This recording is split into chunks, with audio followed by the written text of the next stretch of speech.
गेरीलाल के हसीन सपने समय कहब दुई जन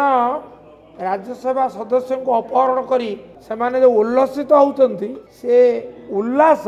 स्वल्पायु ता ही प्रमाणित हम विकास तो लड़े एटा बीजेडी खाली स्लोगान नुहे एटा बीजेडी संकल्प तापर जदि आपण कथा सत हुए से खबर तो मो पाखे ना जी योद्धा से सब युद्धपाई प्रस्तुत से जड़े योद्धा जड़े अनुभवी योद्धा जड़े सफल योद्धा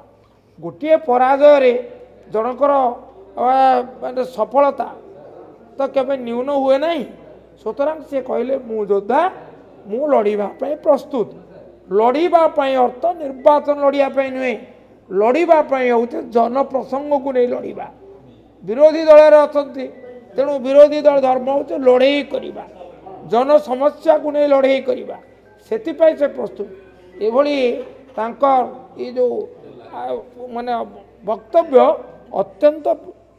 अभिनंदनीय।